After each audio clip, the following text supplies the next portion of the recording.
Mehak, can you stop sharing? Thank you.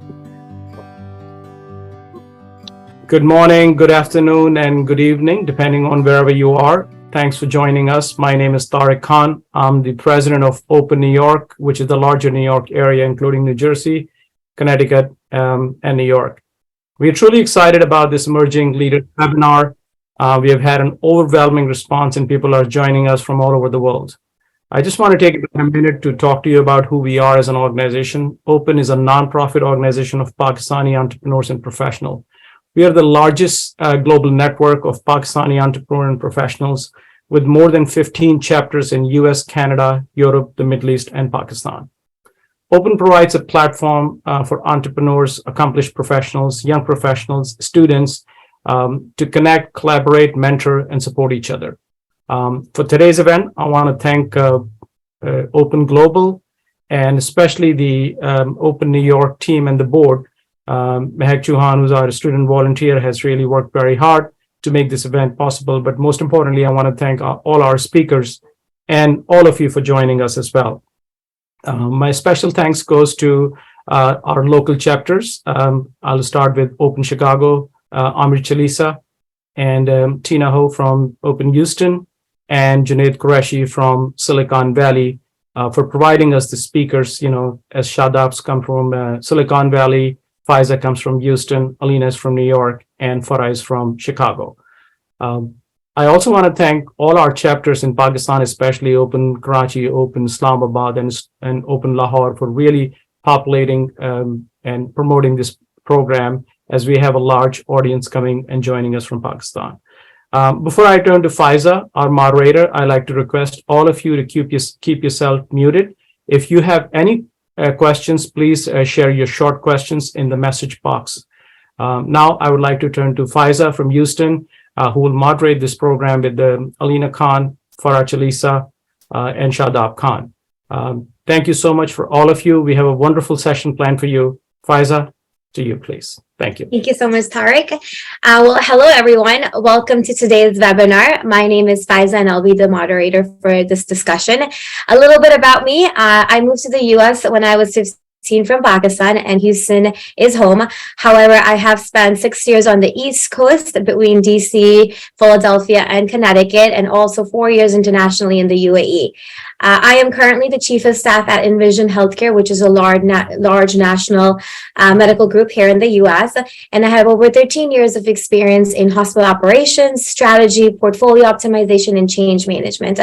I am also a career development coach who helps build their clients' skill sets, navigate challenges, and really help the clients achieve their goals.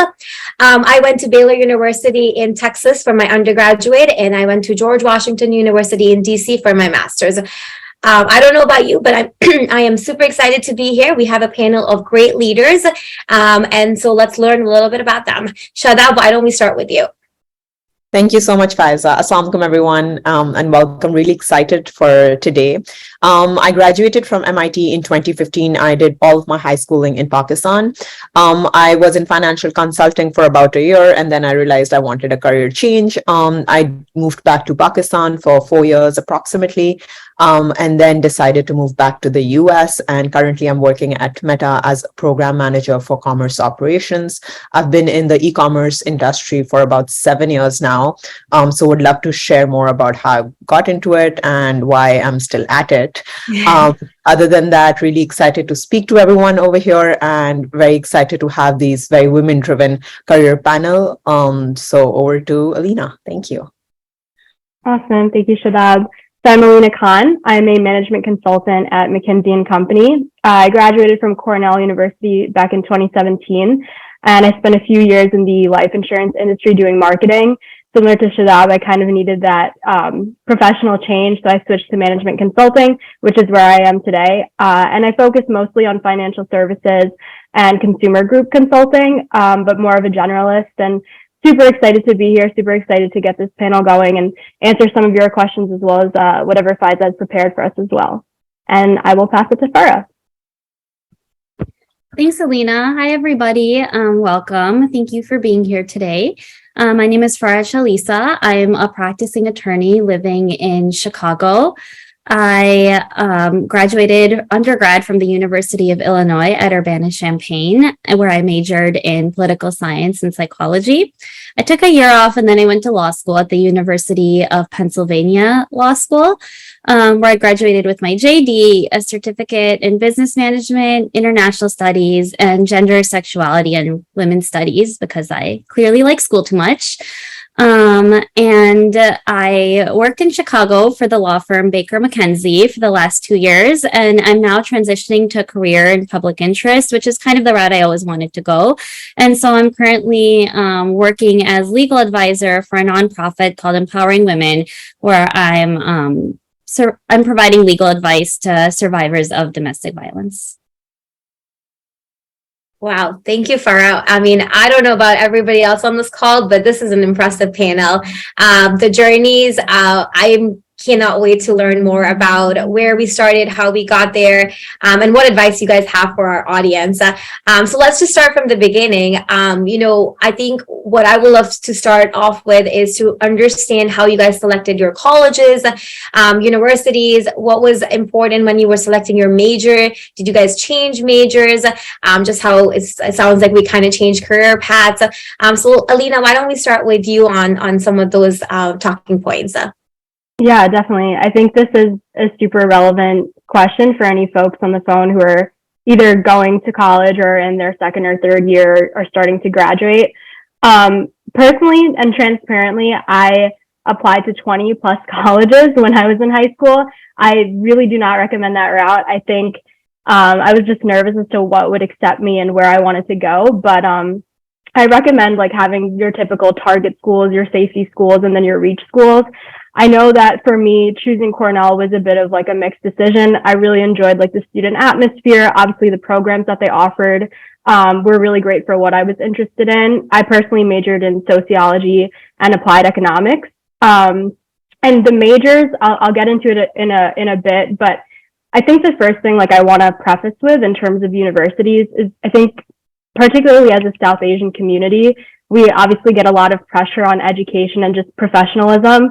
And I think that, if you want to go to Harvard, if you want to go to Yale, if you want to go to these top schools, you 100% should, but it should be based off of what you're really interested in, what you want to do.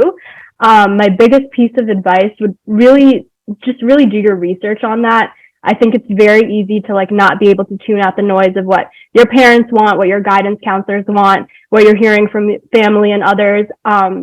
Really think about what you want to do and choose a university based off of that. And I kind of use that logic for majors as well. I feel like we're oftentimes pressured to be like doctors, engineers, lawyers, which are all like amazing paths and 100% should pursue if that's your line of interest. But if you're interested in something else, you should explore that as well. So don't be pressured to pick a major or university based off of what you're hearing. If you're interested in art, if you're interested in music, science, you should pursue that. And I think one big thing that I did when I was in school, I probably had 4 different majors before I set on my double major of sociology and business. And the sociology was a bit of a passion and the business was a bit of like, you need to make money after school. So I think it's good to have a bit of like your passion as well as something realistic. And one big thing I'll end with before we pass to the other panelists is I think when I was graduating, I often heard, you need to have this specific major to start off your career or have the best first job. And being in management consulting, I see that we're hiring a lot from universities that aren't target schools. We have booths at student fairs that aren't the Harvards and Yales. And I think that the industry is generally starting to realize that there's talent and intelligence outside of the typical schools. So definitely be open-minded when you're through the process.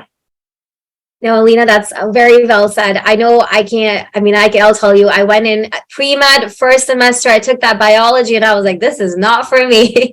And I took my first management course and I was like, this is perfect. I love telling people what to do and this is the path for me. So I 100% resonate. Farah, how was your experience? I feel like I could repeat everything Alina said, and it would be true for me too. I really like, Alina, what you said about, thinking carefully about where you're going based off what you actually want and not, these voices of pressure we're surrounded by. I mean, when I picked University of Illinois, for my undergrad, it wasn't my dream school. It was a school that made the most sense at the time. And now I truly cannot imagine going anywhere else or being where I am without having gone there. And I think what I learned is so much is about not where you go, but what you do when you're there. You can build opportunities for success wherever you are. You know, it's about your motivation and your passion. And also agreeing with something Lena said, you know, really, really feel free to explore when you're in college what you enjoy. Similar to her, I picked my two majors in a similar way, where psychology was something, you know, I was kind of always interested in and then political science is a more traditional route for law school, which the good thing about law school for anyone who wants to go is there is no required major. You could be any major and still get into law school. And we're seeing more and more that diversity in majors is something that law schools actually like, because, you know, then you bring that perspective with you.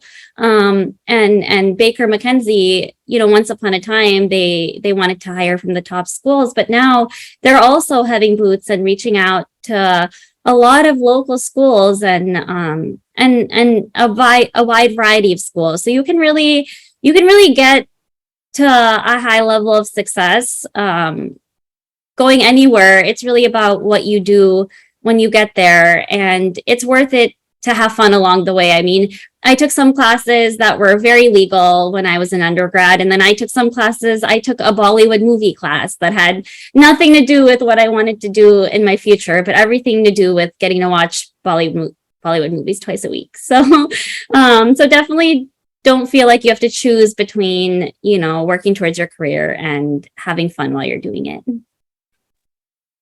No, that's absolutely great. Shadab, how about you? What was your experience like? I think, as Farah said, very similar to the amazing woman who just spoke about on this topic as well. Other than that, I think for me, it became very easy for me to choose just because MIT was one of my top choices. So when I got in, it was a very clear choice for me. And even though I think the thing that I would love to talk about is how I switched my majors. I went in as a math major and turned up being a minor in math, but an econ major instead, because I realized what I really enjoyed was the applicative side of math instead of theoretical stuff. So economics gave me that opportunity to really apply numbers to the real world problems. And I think that is what I would want everyone to take away from this, that you can change your mind halfway through. And with that economics degree, I did something completely different.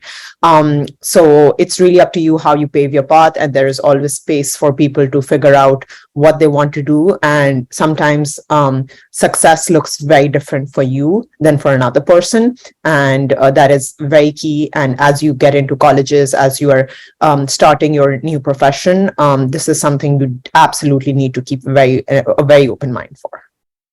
Yeah, I think that's a really valid point. I think, you know, more and more it's getting so competitive to get into great schools and great programs. And I think it's hard as a young student or even an early curious when you're like starting your path to not be able to compare yourself to your colleague or another student that's applying for the same job or the same position or the same school. But it is your journey, and really you make what you put into it. So 100%, I definitely agree. I think that going into our next point is what kind of internships or voluntary experiences that maybe you guys did, you thought that was valuable or that set you apart from maybe somebody else that was applying for the same position, job, student or university. So tell me a little bit about that experience. Farah, why don't we start with you from that perspective? I think you're on mute. Sorry about that. I was lucky that I knew I wanted to go into law from a young age. And I mean, I changed my mind a million times in between, but I always kind of found myself coming back to it. And so I had the opportunity to really try to do internships. And I think that was important because I know in undergrad, I spent a summer working at a law firm, and I really got to see what is the day-to-day life of a lawyer. You know, how is it different from what I see on Law and Order? And I think for me, representation is something that's always been important. As a South Asian woman in this field, there are far fewer of us than you would think. And so I did a lot of student government work, both in undergrad and when I got to law school in my third year, I was president of our class. And that gave me the ability to make sure that not only was I able to go to law school, but I was increasing opportunities for other people to go to law school. And it also gave me the chance to talk to a lot of people. I think conversations are so important. Networking is so important, not because you think that person will do something for you, but because you can learn something from that person. And speaking with other female South Asian attorneys really helped me understand what kind of work I needed to do to get to where I wanted to be. And then, shoot for the impossible. One thing that I did during undergrad that I think really helped me get into law school was I started a program with the FBI where I started a collegiate class. And the purpose of it was kind of to increase representation in the FBI because, I thought that sometimes change needs to come from the inside and sometimes it has to come from the outside. You need a combination. And so I felt like we needed more people who looked like me in the FBI. And I kind of cold turkey reached out to someone in the FBI division near me and was like, hey, here's what I'm thinking. Here's why it's good for you. Here's why it's good for me.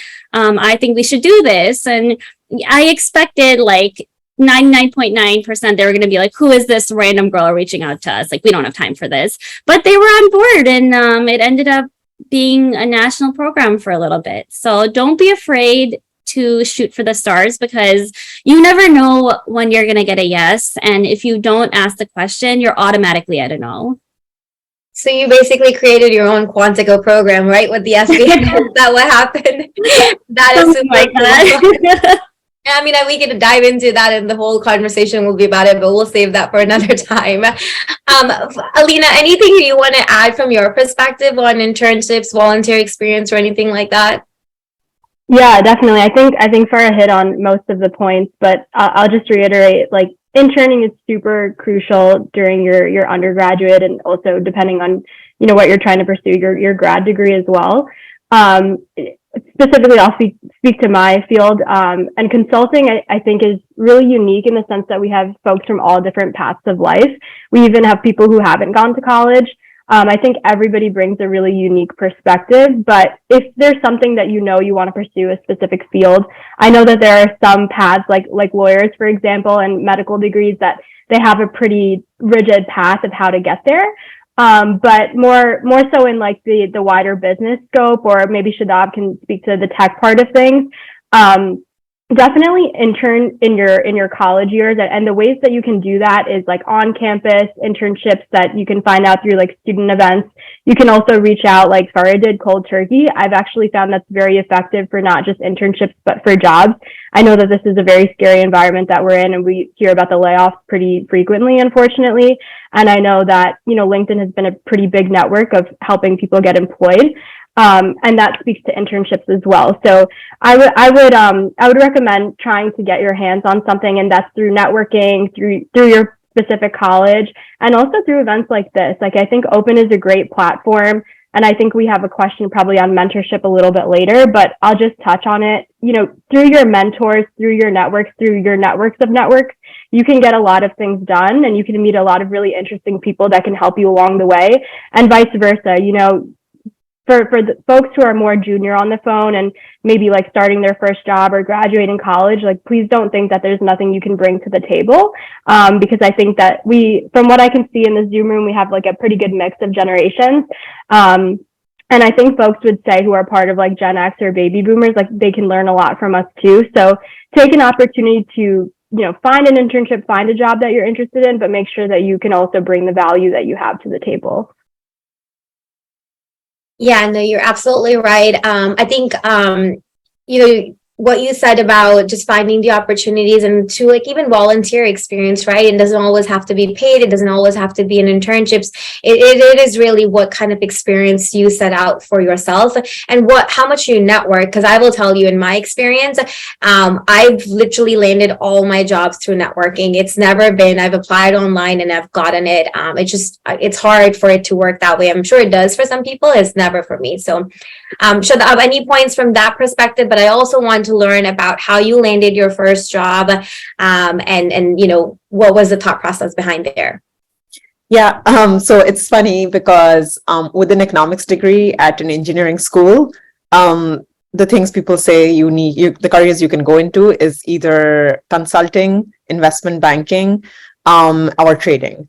And I realized I didn't want to do any of those in retrospect, but at that time, I think consulting seemed the most appealing, I would say. I did do a trading internship, which I also did not like, so I knew I didn't want to do trading. But when I was graduating, just went through the career fairs that happened at college, went through the normal path and landed a job in New York and decided to go with it.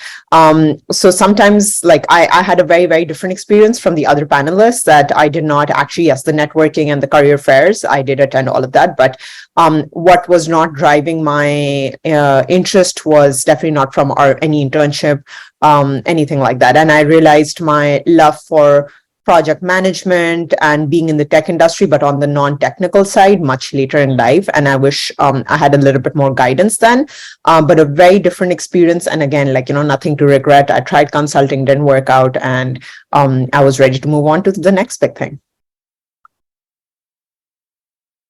Sorry, I couldn't unmute myself, but yeah, a lot of it is trial and error. I will tell you, I remember I was physical therapy after med school, pre-med, I was pre-physical therapy, and I was doing a session with this baseball player from UT at the time, and I realized I was really short, and this guy was like 6'6", and I was like, maybe this is not the career for me. So sometimes you have to put yourself in those uncomfortable positions to really understand what you like and what you don't like. So I 100% resonate with all that you guys are saying. I know we have quite a bit of probably students joining us from Pakistan. So any advice that you guys have for them as they're transitioning into an American university or applying to them? Shadab, we'll start with you. Absolutely. Well, one thing I would say is stay true to yourself. I think the only reason I even got into MIT was I did not pretend to be someone or something I was not. All of my questions, so MIT is not on the Common App, so it's not like one essay that you're submitting. It is a set of questions that you're answering. I don't know if that's changed. Of course, it's been a few years since I applied. But the reason why I think I probably stood out is because all of my questions were focused on dancing. I enjoy dancing a lot, and that's a passion that I've always kept up with during college, before college. I try to do it even now. And even though I was applying to an engineering school, I didn't stop talking about how much I enjoyed dancing, and that is where my creative side laid. And I think that's the one takeaway I had was, if you stay true to yourself and really show who you are and not try to be, hey, like I do a checklist, I check all the pointers on a checklist. Yes, given you have to be good at your studies, you have to there's always that thing. So I'm not going to phrase it in any other way. That is important. However, beyond that, hey, I have like this many community service hours, I have this and that, like beyond that, I think what they really want to see is who you are as a person, who you are beyond that on paper. And if you stay true to that, getting into colleges or showing who you are is very, very important. So I always recommend people to figure out what do they really like. And it's probably not working 40 hours. It's probably not going through just math numbers or math problems 24/7. It could be half of your day, but what do you do in the other half, and what do you really enjoy, and not because you have to fill in certain checkpoints on your checklist of getting into colleges.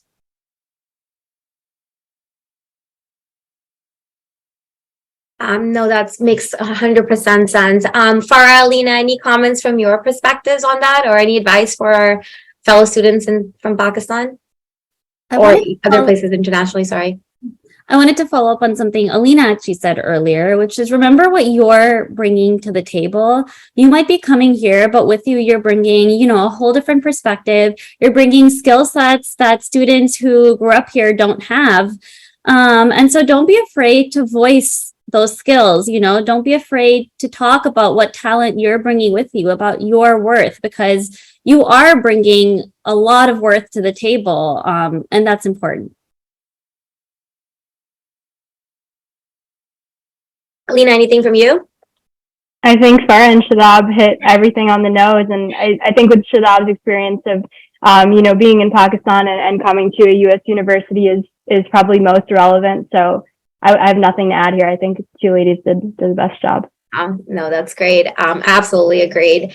So being true to yourself is key in all of this. Well, let's talk about the career journeys, ladies. I want to know what was the biggest surprise when you joined the workforce, and if there's any myths about remote working. So why don't we start, Farah, first with you, and then we'll go to Alina after that. Well, I did join the workforce in the middle of COVID. And so there were a lot of surprises. I never imagined that I could wear pajamas to work. That was a big no in the legal field, but where I didn't have Zoom meetings, I got to do that, which was great and sometimes not great. I think the biggest surprise though is being in a place where, law is kind of a set path. I always knew the next step to take. I knew I had to go to undergrad. I knew I had to go to law school. I knew I had to do this internship or that. And then when you get in the workforce, you think like, okay, I'm going to be able to breathe now. But really, there's a whole world out there and there's no steps forward from here. You have to build those steps yourself. And that was something I had never thought past getting to be a lawyer and what I really wanted out of the career. And so that's something, I would really encourage anyone who wants to go into any career to think about is once you get there, what you don't have to know what you want your end goal to be in 10 years, but start thinking about what paths you would be open to and interested in. Yeah. Alina, anything from you before we move on to Shadab? Yeah, I think great points that Farah hit on. Personally, my biggest surprise is how many taxes come out of your paycheck. It's truly jarring. Definitely do. Really a jarring experience. No, but in all seriousness, I know I touched on it earlier in terms of like the value that you bring. And particularly, I've been in consulting for just about over a year. I spent actually most of like my early career in the insurance industry. Which tends to be like transparently a much older, more traditional and white industry. So like being a young woman and being a person of color entering that industry at like 21 years old, I was really nervous and I felt like quite a bit of imposter syndrome. And I honestly still do to this day. I fight that on a daily basis. But something that really helped me in that surprise of like how different this looks from what I'm used to is really just being, confident in myself and knowing what I bring to the table. I think particularly in my insurance job, people really appreciated the perspective that I had. A lot of the insurance companies that you'll like see ads for on TV have been marketing the same way for hundreds of years, literally. So just know your value. Like something super small that I did, which is probably more funny than helpful from a business perspective, is I started like a word of the week where I would teach basically it was my department, but it became like the whole organization, a millennial or Gen Z word of the week. So I would send out like what lit means, how to use it in an example. And I like people loved it. And my name became like popular in terms of like, let's ask her for these things. I became like, I was asked to like share my perspective in meetings that I normally wasn't. So just really be yourself, be your authentic self, know your value. Don't let your age or gender or race or any of those things like stop you from being who you are in a predominantly white and older space, which a lot of, these business fields tend to be. So I would say like biggest surprise is actually like how much I have to bring to the table. And the hardest part about it was just being confident in myself and kind of overcoming that imposter syndrome. But yeah, I think that if you really reward yourself for like the little wins that you have and you're not too hard on yourself for some of the mistakes you make, you'll go a really long way, and it kind of exudes off of you, that energy. People respect you more, people take you seriously, and people want to hear what you have to say. So just try to be confident in yourself and make sure you know who you are. No, I think you said it really well, Alina. I 100% agree with all of that. I think, putting yourself out there is key. And then really, I think you would be surprised how many times people actually want to hear what you have to say. As long as you say it at the right time and not always you want to control how much talking is happening as well from that perspective. One thing that I learned that was a surprise to me is the executive secretaries know everything. So if you want anything done, that's who you need to go to. 100%. Shadab, anything from your perspective you want to add on to this? Just that you learn a lot on the job itself. So college, school doesn't teach you how to adult, and I think only adulting will teach you how to adult. And that's it. Yeah. Yeah, no, you're so right. I think it's like you have to put yourself in those shoes to really experience and sometimes just the stories that I've come across, at least in my experience, you cannot make this up. There's no textbooks for it, and you just have to experience it to learn. I think that actually kind of segues into really our next question is about the biggest challenges that you guys have faced and how you've overcome them. So Alina, why don't you talk a little bit about that from your perspective? Faiza, I think I stole the limelight by answering part of this in my previous answer. But I think there's, typical challenges that I face with dealing with difficult colleagues or micromanaging. And I could definitely speak to those, but honestly, this is personally speaking, my biggest challenge has really been myself. And it speaks to what I was saying about imposter syndrome. I constantly do that, especially being in consulting. I feel like there are a lot of really intelligent people at the firm that I work at, and really all consulting firms. There's just amazing talent. So I think, Faiza, you were the one who mentioned it earlier. It's really hard not to compare yourself to others who are in similar fields or in similar positions, or maybe who have been at it a little bit longer than you, and it shows. I also spoke to this earlier, but I really try to reward myself for little wins. So it could be anything from having a really good client presentation, or the client really enjoying, our working relationship. I really try to reward myself for that. And then on the flip side, it's a 180, when I do make mistakes, which I do, and naturally we all do, or if I don't have the best client presentation, or if, a partner at the firm is not super impressed with the work that I've done that week, I try not to be too hard on myself. I feel again, as a community, we have this pressure that's probably been instilled, in us from a very young age, whether it's from family, from yourself, or just from others in the community. And I feel that sometimes when we don't perform at our best, we tend to be really hard on ourselves, and we're our biggest critics. And I actually think that could be, really toxic in the long term, because then you just burn out if you keep putting all this pressure on yourself. So honestly, the biggest challenge I had was trying to overcome that, and I still try to overcome that. The best way to handle it is, like I said, reward yourself and don't be too hard on yourself. But also, some of the more typical challenges, if you have a difficult boss that you're dealing with, just always know that you are only in control of yourself. You're only in control of how you react. You cannot control how others act towards you. So do your best to power through. And if something really is very difficult for you to deal with, you should leverage your network, leverage folks in the open community, leverage your mentors, leverage your peers, because more likely than not, someone has been through it before and can give you advice on it. And it's a lot easier to do things as a community rather than by yourself. I think there's seats for everybody at the table. So don't try to take things on your own. Yeah, I think, helping each other out is key. And I think to your point, I really liked about the cultural pressure, that I think as South Asians, there is a lot of pressure, and it starts from the get-go, right? From the beginning, and really trying to navigate some of the cultural pressures as well as the cultural norms, and then really seeing what's acceptable from a professional perspective. Sometimes those two don't align, and understanding that, I think, is also key. And really identifying that to see what works for you saves you from that toxic environment that you were talking about, and really helps you grow and invest more time and energy in what you want to do and how you want to shape up your career. So I really appreciate you saying that. I know it's surprisingly, we're already 35 minutes in, guys. So I'm going to kind of rush through a couple of the next questions. Alina, I would love to understand, Farah, I would love to understand a little bit more about how you inspire yourself, be more innovative and creative. So why don't you talk a little bit about that?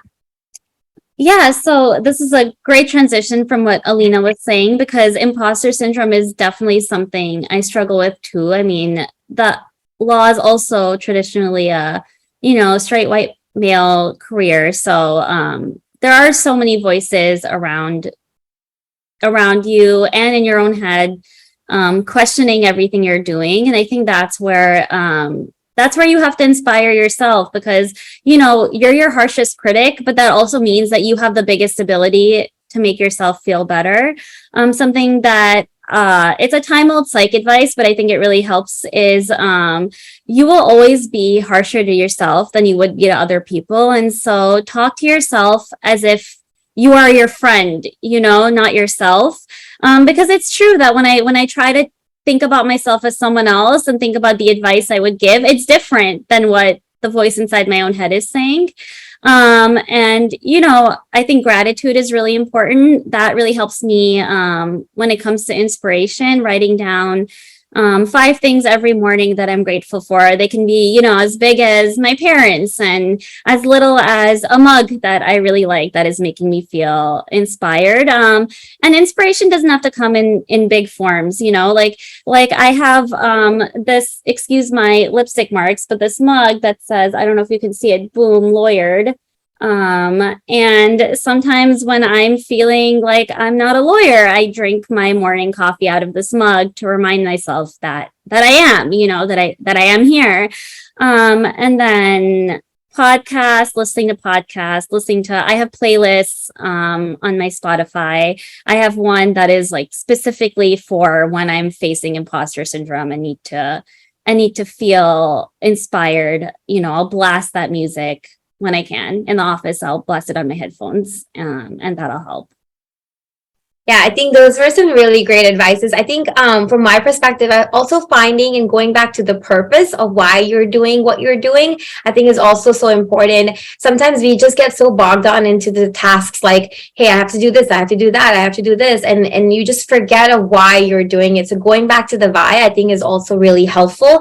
And then to your point, I have a playlist as well. Music gets me going. And like when I am having that one down morning, I play a music that will pump me up, or a good workout is a great stress reliever as well. So I feel like those are always helpful too. So Shadab, I have a next question for you. What do you do when you have a big presentation or a big meeting? How do you prepare yourself? How do you get yourself excited and confident? Any mantras that you can share with us that would be helpful? I think working for a big company currently, it makes it slightly easier because anytime we do have any quarterly business reviews, anything at all, they automatically put in enough checks in place for us to be well prepared for any leadership conversations. But before that, I think the only thing I would definitely do is make sure that I line my T's and dot my I's sort of situation, really pay attention to detail. Personally, I feel I've not had to prepare or like converse or read out loud some of the presentations prior to the actual presentation itself. However, I know that it is super helpful for a lot of people. So I think personally, you just have to figure it out for yourself that how you want to best present and understand what works best for you. I think the only thing for me is just paying attention to detail and really anticipating any questions, because a lot of times people put numbers without realizing that these numbers will be questioned, and just expect what questions could come up and be well prepared for it, or even know that if you don't have the answer to a specific question, you can always come back and be like, hey, I will get back to you on this, and I will have to look and deep dive into some of this stuff, and then I will be getting back to you. So I think just being prepared and anticipating some of the questions and paying attention to detail helps me anticipate or make sure that I am well prepared for any presentation or any big reviews that are coming up. Yeah, no, I think that's great advice. I think 100% knowing your content just allows you to be more confident in what you were saying and what you're talking about. And I think a lot of people don't realize that it's okay to say that, hey, I don't have the answer right now. Let me get back to you. And trust me, I think your leaders will be more appreciative of that versus you telling them something that's not correct. So absolutely, I love that advice. Okay, well, I think we are coming a little bit closer to time. So I'm going to take a couple of questions from the audience. I have some in the chat. So I'll just bring them up and you guys see if you have any answers, please all chime in. Any advice on financial aid? Any of you guys had to go through that process? Any advice for being from students in the US, but also internationally? Any feedback or advice you guys have? So in the legal career, there is a good amount of financial aid available from both law schools and external scholarships. It's obviously a lot of work to look for those internships when you're looking for the financial aid when you're looking for the external fellowships and provisions of aid, scholarships that are available. But I think it's definitely worth doing because there are so many niche ones. And then the other thing is you can negotiate your financial aid. When I was choosing a law school, it came down to Penn and another law school. And, I kind of went back and forth and was like, well, this is what this school is offering me. What can you offer me? And so don't be afraid to do that. You're already in at that point. They want you, it feels scary to test the waters, but it is a way to get increased aid. That's a great point. Yeah, I'll speak from another perspective as well. I think there are a ton of financial aid options out there from an undergraduate perspective.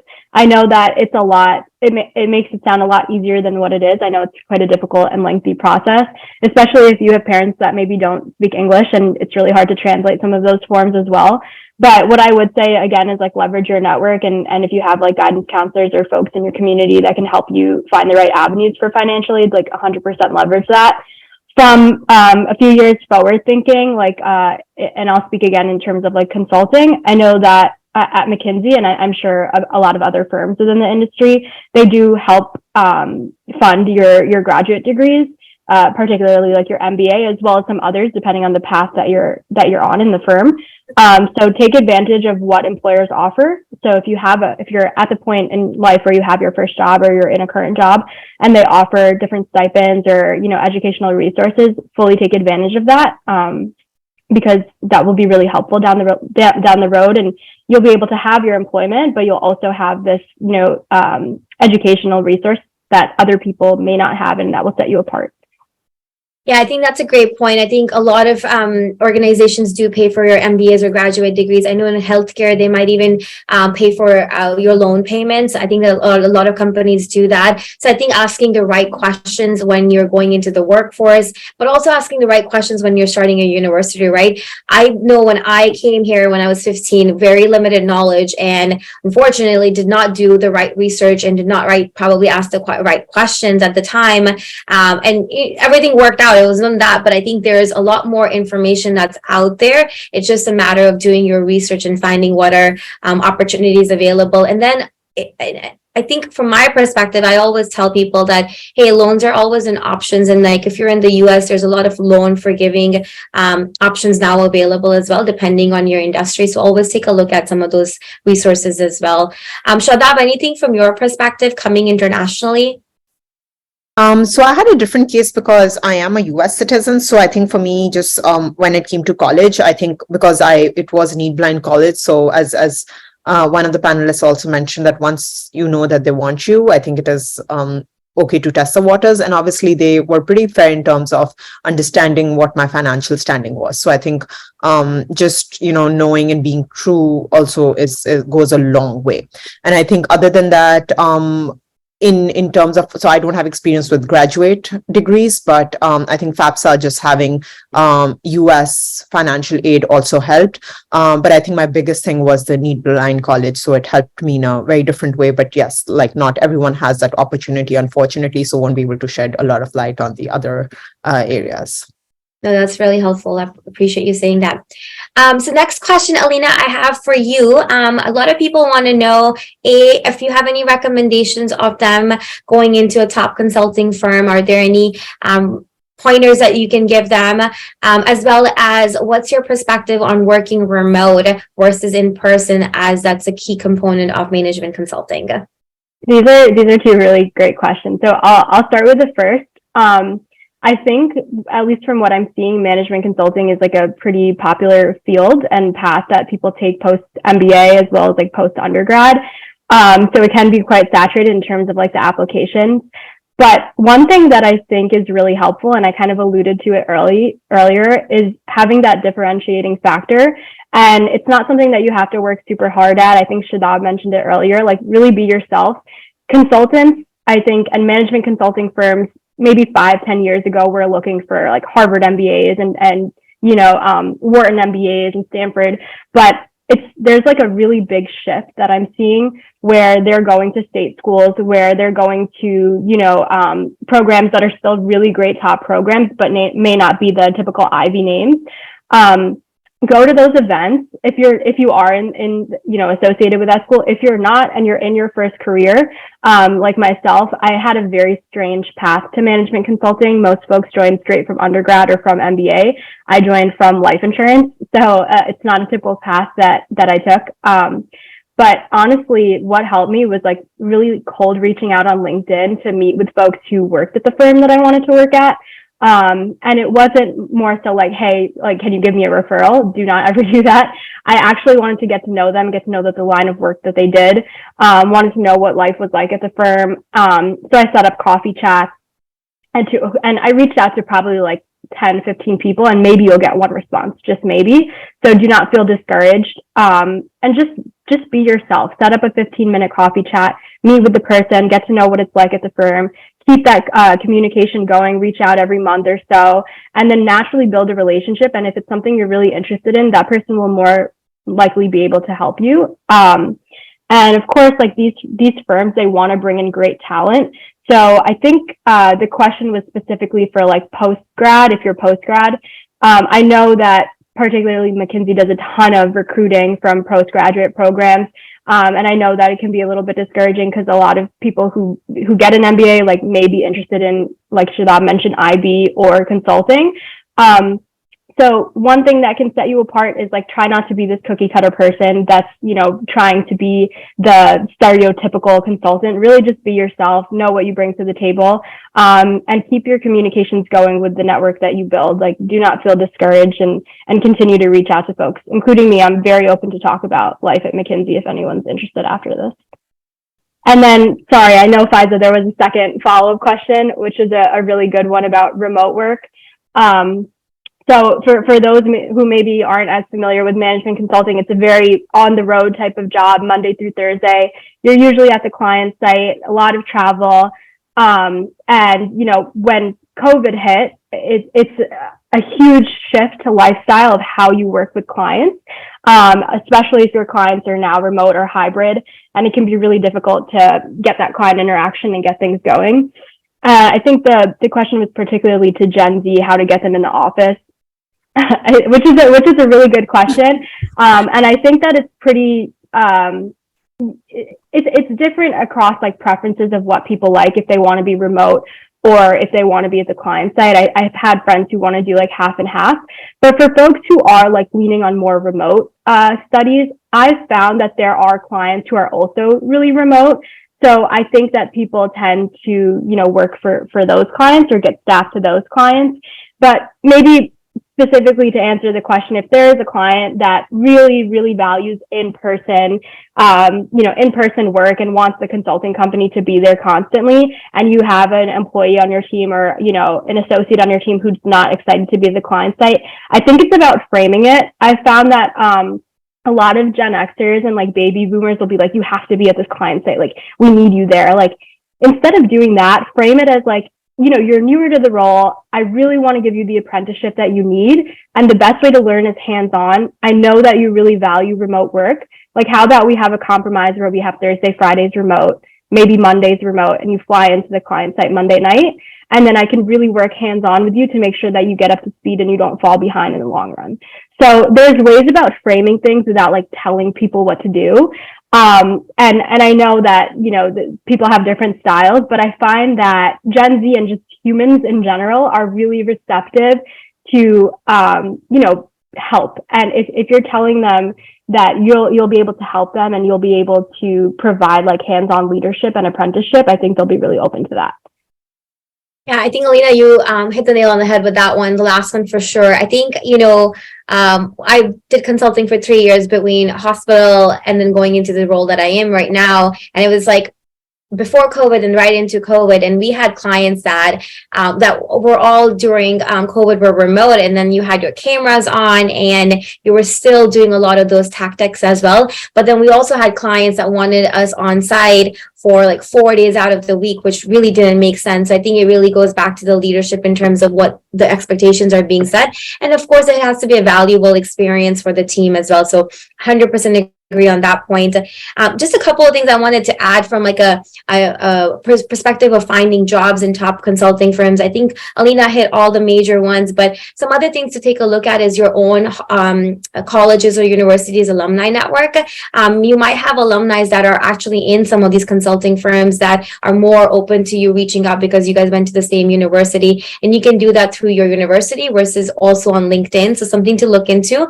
And then other are organizations that might be local. So depending on your industry. So for example, I'm in healthcare and we have American College of Healthcare Executives, which is a national organization, but you have local chapters. So being part of those organizations like that gets you a chance to network and really get to meet people. And even going to national conferences helps networking as well. So just a couple of other things to think about as you're looking through finding your next opportunity.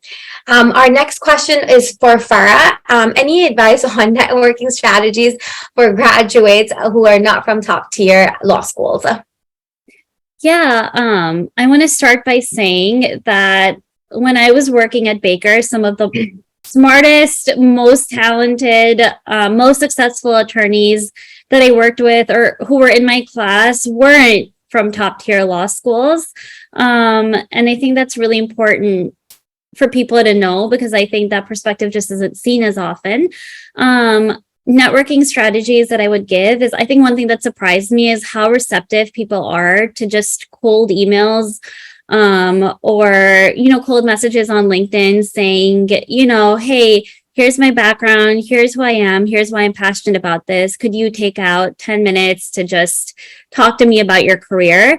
And sometimes you can even do that when you're not necessarily looking for an opportunity or internship, because then when you are, you can reach out to those same people and be like, hey, you know, we talked a year ago. I'm now looking for jobs. I see that you work at this place. Is there any chance that you could refer me or anyone you know who could give me advice on my application? And I think a lot of people are open to doing that. And if you know people at your school or people in your career field who then went on to work at a place you want to work, I think reaching out to them too is always helpful because like I know when I reach out to people who went to U of I, there's like an automatic bonding, you know, about being Illini and people want to help each other out. So I think don't be afraid to ask for help, even from people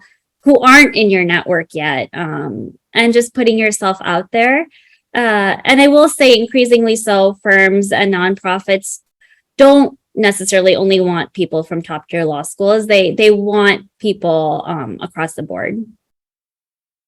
No, that's great. And I think what people across the board brings is the different thought process, the perspective. And in law, I feel like it's a lot of that. A lot of it is already written, but a lot of it is all about interpretation. So next question, Shadab, I have for you. It's what's your take on the new tech layoffs happening? How do you think professionals can prepare themselves for any such happening?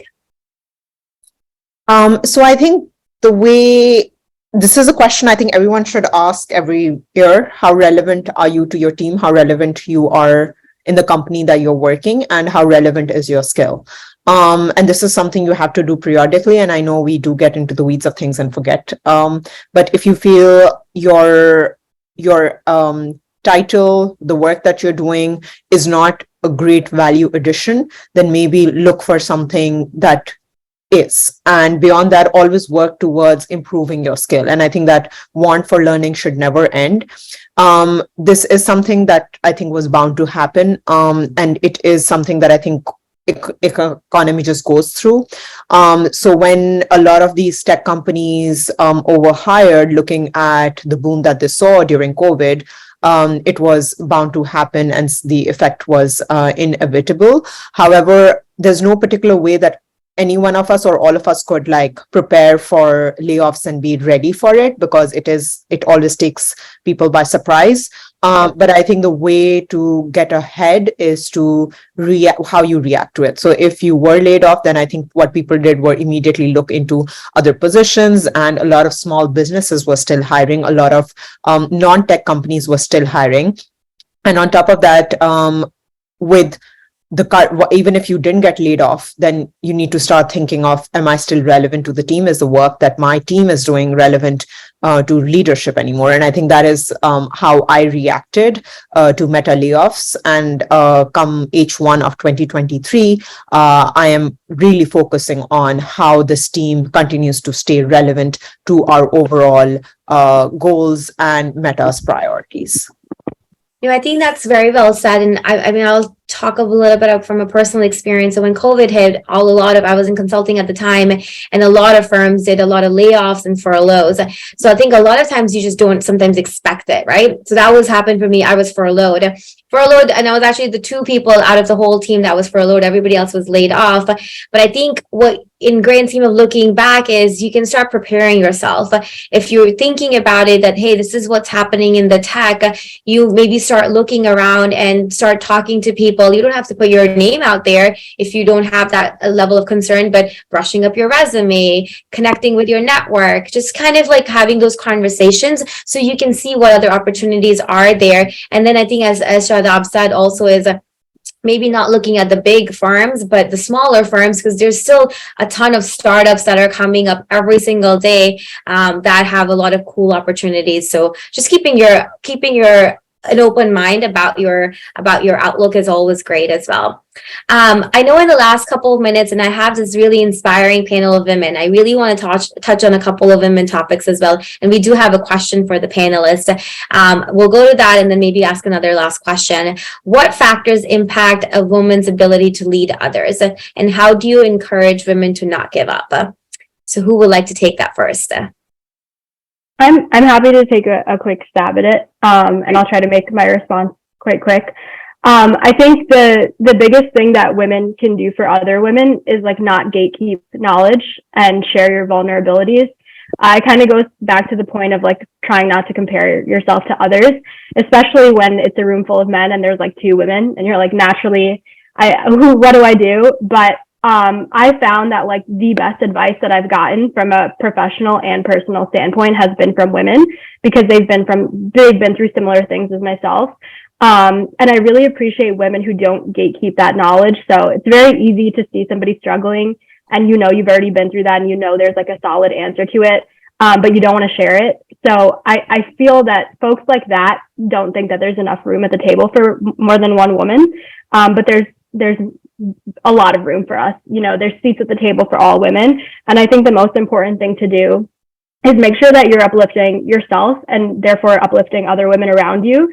Make sure that when you're chosen to do something, you also recommend strong, powerful women around you as well. So when you're uplifting yourself, bring other women with you on the journey. And I think specifically for women and women of color, one really big thing you can do, and this also goes for young people, one really big thing you can do is learn from a very early age how to say no. And this is something really important that you can do in your early on career. And I don't mean say no to all the projects, but say no, set boundaries. Like if you had scenario A and you had a really big project and then your boss asked you to do something else and you just said yes because you thought it was right, you're going to experience burnout, lower quality of work, you're going to be, working till 2 a.m. Whereas in scenario B, if you said, I'm happy to take on that work, but I need to reshift my priorities, can you help me do that? Learn the ability to say no. People take you really seriously. Men take you seriously, which, they don't always take you seriously as a woman of color in different fields. So set your boundaries early on. People will respect it if you're really committed to it. Absolutely. I think that's a great point. Anything else, Farah or Shadab, that you would want to add to that? I think I agree that boundaries are really big. Thinking about, how your higher speaking is important. One thing that actually there was a female attorney who was kind of a mentor for me at the firm, and in her office she had a sign that talked about the ways that women can rephrase common things, and one thing on that list was changing sorry into thank you. Like, instead of saying sorry, I'm so late, saying thank you for waiting for me, because women tend to apologize a lot more, even when the apology is not necessary.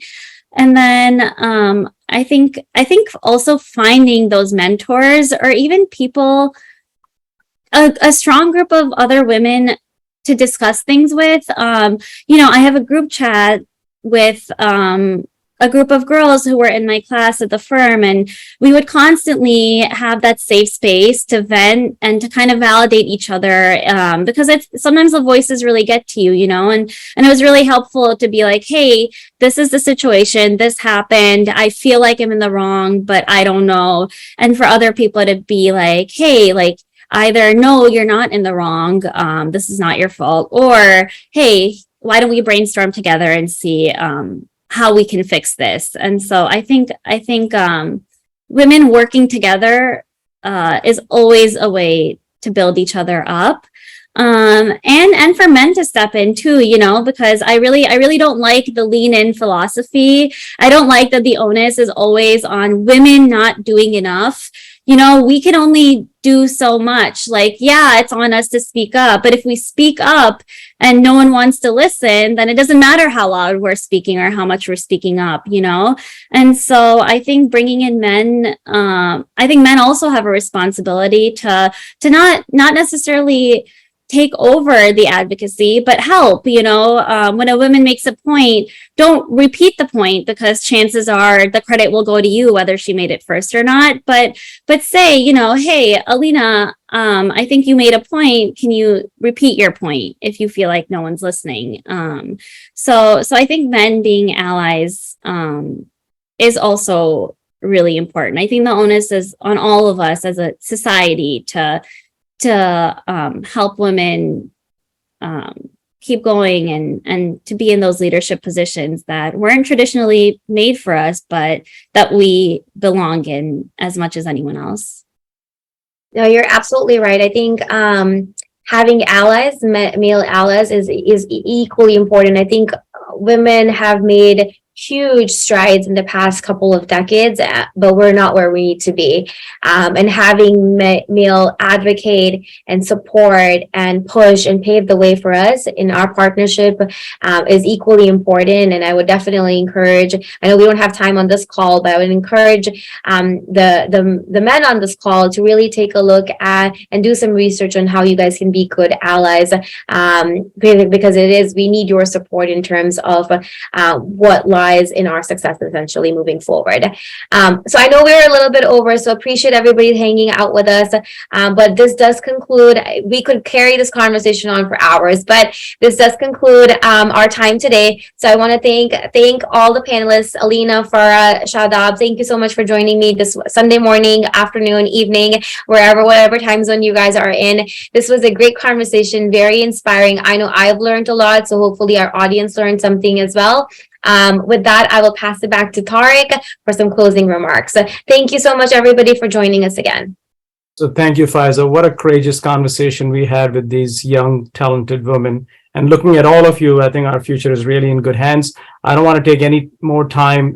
This session was phenomenal, and you guys did really an incredible job. And I personally learned a lot, and I can work for any one of you. So thank you again, Faiza, Alina, Shadab, and Farah, for such a wonderful session. For all of the people who have joined us, thank you so much. We'll be sharing this recording, and please make sure that you share it with others because this is a session that no one should have missed. Thank you so much and have a great rest of the day. Thank you. Thank you.